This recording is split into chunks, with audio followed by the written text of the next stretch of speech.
Nabi Muhammad pernah mengirim beberapa surat kepada raja dan penguasa di luar Jazirah Arab. Isi surat tersebut untuk mengundang mereka masuk Islam. Ada yang menerimanya, ada juga yang menolak, bahkan sampai ada raja yang merobek dan membuang surat Nabi Muhammad. Dan berikut beberapa surat Rasulullah kepada raja-raja dan penguasa tersebut diantaranya. Surat Nabi kepada Raja Najasyi Asyama bin Abjar. Habasyah atau Abesinia berada di Afrika Timur. Peristiwa ini sekitar tahun 627 Masehi. Kepada Najasyi surat Nabi Muhammad berbunyi, Bismillahirrahmanirrahim. Dari Muhammad Rasulullah kepada Najasyi pemimpin Habasyah. Kesejahteraan bagi siapapun yang mengikuti petunjuk. Amabat.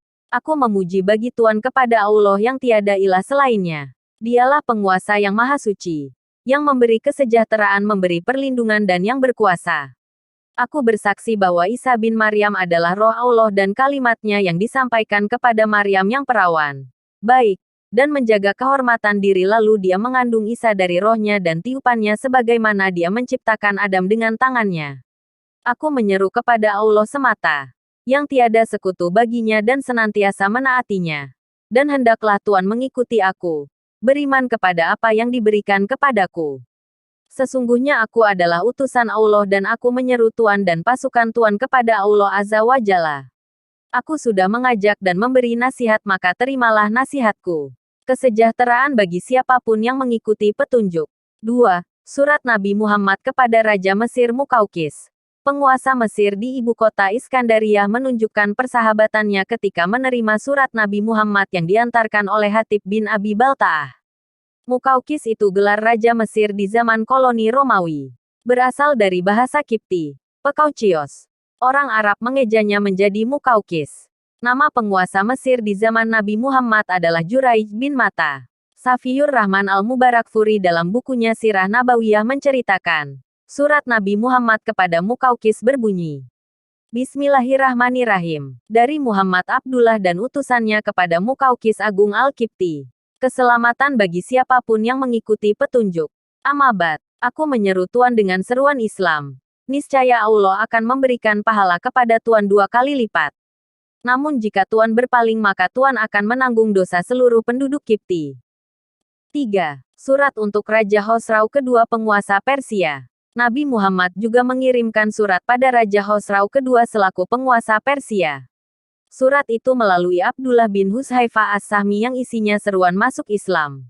Namun, usai membaca surat itu, raja diktator itu malah merobeknya. Ketika kabar itu sampai pada telinga Nabi Muhammad, beliau berdoa semoga Allah menghancurkan kerajaannya. Doa itu seolah terjawab karena tak lama kemudian Persia kalah perang menghadapi Romawi. Setelah tewas dan berganti raja, kerajaan itu pun takluk oleh pasukan Islam pada zaman Khalifah Umar bin Khattab. Salah satu surat yang dikirimkan itu adalah kepada Kisra, Raja Persia. Berikut isinya, dengan nama Allah yang Maha Pengasih lagi Maha Penyayang. Dari Muhammad utusan Allah kepada Kisra penguasa Persia. Salam sejahtera bagi orang yang mengikuti petunjuk, beriman kepada Allah dan utusannya, dan bersaksi tiada ilah selain Allah yang esa. Tiada sekutu baginya. Bersaksi bahwa Muhammad adalah hamba dan utusannya. Aku ajak kamu dengan seruan Allah. Karena sesungguhnya aku adalah utusan Allah kepada seluruh manusia. Untuk memberi peringatan kepada orang-orang yang hidup dan supaya pastilah ketetapan azab terhadap orang-orang kafir. Masuk Islamlah. Niscaya kamu selamat. Jika kamu enggan, kamu akan memikul dosa orang Masjusi.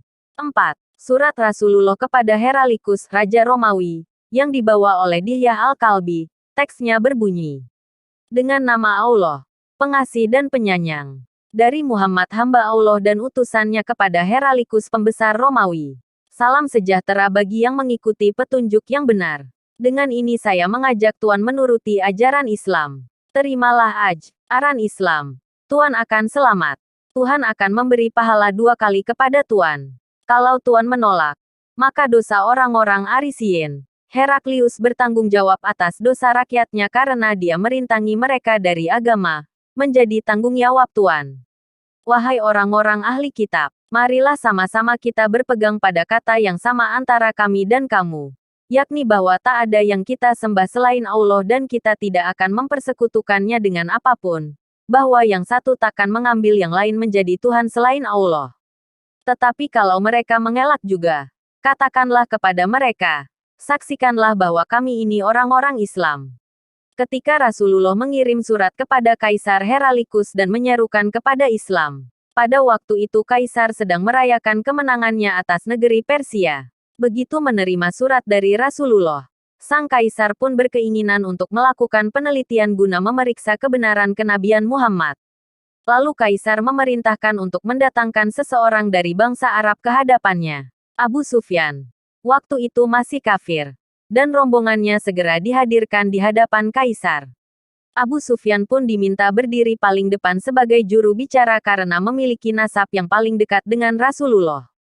Rombongan yang lain berdiri di belakangnya sebagai saksi. Itulah strategi Kaisar untuk mendapatkan keterangan. Maka berlangsunglah dialog yang panjang antara Kaisar dengan Abu Sufyan. Kaisar Heralikus adalah seorang yang cerdas dengan pengetahuan yang luas. Beliau bertanya dengan taktis dan mengarahkannya kepada ciri seorang nabi. Abu Sufyan juga seorang yang cerdas dan bisa membaca arah pertanyaan sang Kaisar. Namun beliau dipaksa berkata benar walaupun berusaha memberi sedikit bias. Di akhir dialog sang Kaisar mengutarakan pendapatnya. Inilah ciri-ciri seorang nabi menurut pandangannya dan sebagaimana telah dia baca di dalam Injil. Ternyata semua ciri yang tersebut ada pada diri Rasulullah. Kaisar Heralikus telah mengetahui tentang Rasulullah dan membenarkan kenabian beliau dengan pengetahuan yang lengkap. Akan tetapi ia dikalahkan rasa cintanya atas tahta kerajaan, sehingga ia tidak menyatakan keislamannya. Ia mengetahui dosa dirinya dan dosa dari rakyatnya sebagaimana telah dijelaskan oleh Rasulullah. Dengan kecerdasan dan keluasan ilmunya Kaisar bisa mengetahui kebenaran kenabian Rasulullah. Bahkan Kaisar menyatakan, dia, maksudnya Rasulullah, kelak akan mampu menguasai wilayah yang dipijak oleh kedua kakiku ini. Saat itu Kaisar sedang dalam perjalanan menuju Baitul Maqdis. Abu Sufyan menceritakan dialog ini setelah masuk Islam dengan keislaman yang sangat baik, sehingga hadits ini diterima. Kaisar lalu memuliakan Dihyah bin Khalifah Al-Kalbi dengan menghadiahkan sejumlah harta dan pakaian. Kaisar pun memuliakan surat dari Rasulullah, namun ia lebih mencintai tahtanya. Akibatnya, di dunia, Allah memanjangkan kekuasaannya. Namun dia harus mempertanggungjawabkan kekafirannya di akhirat kelak.